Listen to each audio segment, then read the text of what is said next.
Assalamu alaikum warahmatullahi. ‘Yan uwa barkanmu da yau, barkanmu da sake kasancewa da ku a cikin wannan YouTube channel mai suna Arewa Forex and Crypto Business.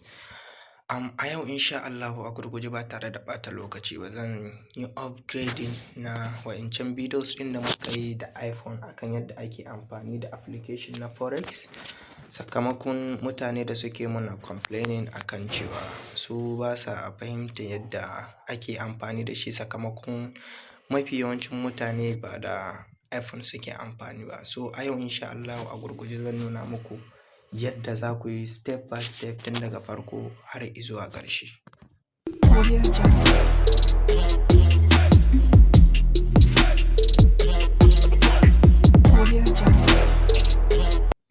Da fari idan ka buɗe wayanka za ka je ka nemo application Play Store. Yawwa idan ka nemo shi sai ka buɗe shi. Idan ka buɗe a haka za ka yi searching. Za ka yi searching MetaTrader 4. Gashi kamar yadda kuke gani. I'm sorry na manta ban buɗe data na ba.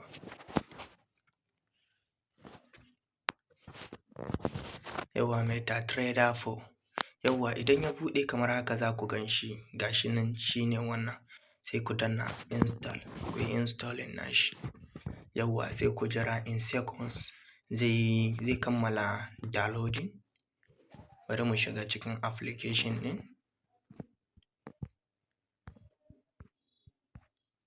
Yawwa kamar yadda kuke gani ya kammala download. Yawwa bayan ya kammala sai mutum ya zo ya danna gurin da aka sa open. Yawwa bayan ka danna open za ka jira shi ya buɗe. Yawwa idan ya buɗe zai nuna ma guri kamar haka. Sai ka danna accept. Sai ka sake danna accept again. Yawwa bayan ka danna accept zai buɗe ma kamar haka.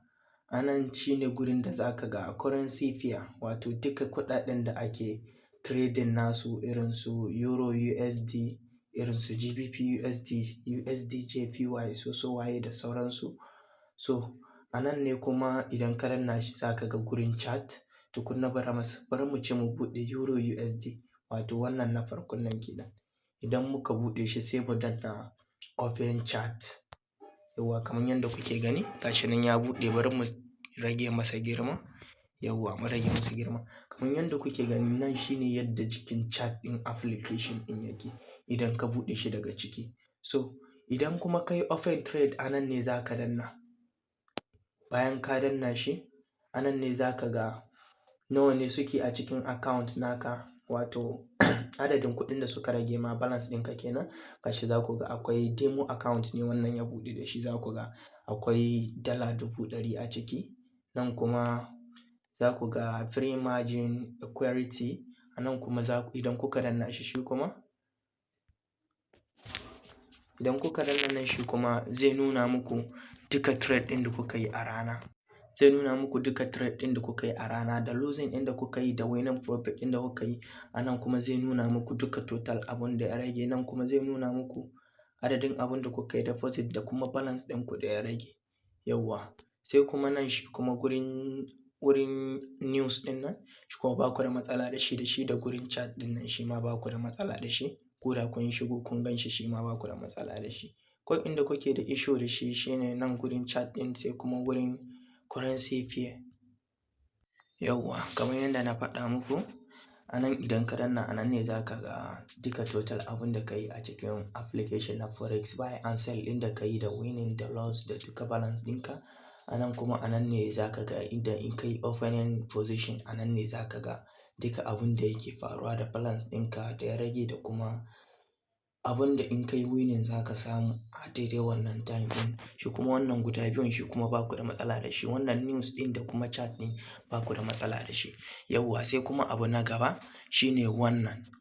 Idan wayanka tana a gicce idan ka taɓa shi anan ne za ka ga currency pair, wato madadin wannan kenan.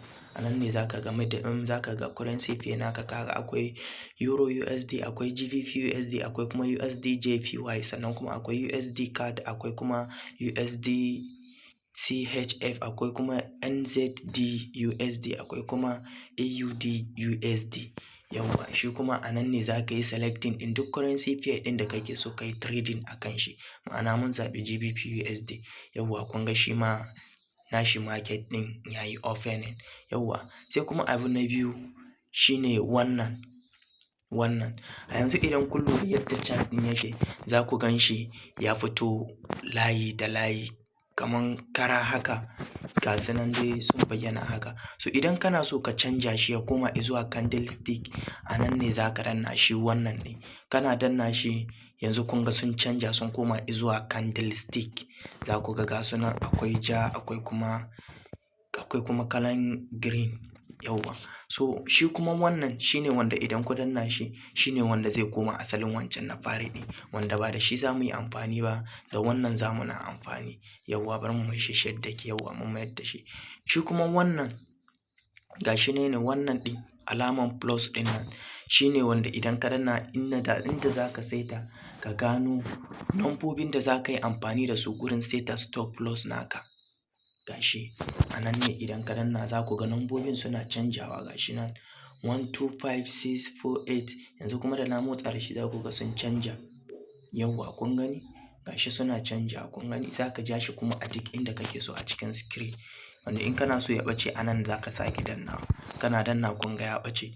Yawwa sai kuma wannan gashi nan wannan mai alaman kulalan da na nuna muku, shi kuma idan ka danna shi a nan ne zai nuna ma inda za ka sa trend line da kuma horizontal line da kuma arrow da dai duk wani abu da ya kamata ka yi amfani da su a gurin trading, wanda su duk za mu yi bayani nasu daga baya. Wanda kuma in kana so ka ƙara sama da su za ka danna wannan plus ɗin, wanda idan ka danna plus ɗin za ku ga gashi nan vertical line, akwai kuma horizontal line, akwai kuma trend line, akwai kuma trend by angle, circle lines, arrow line.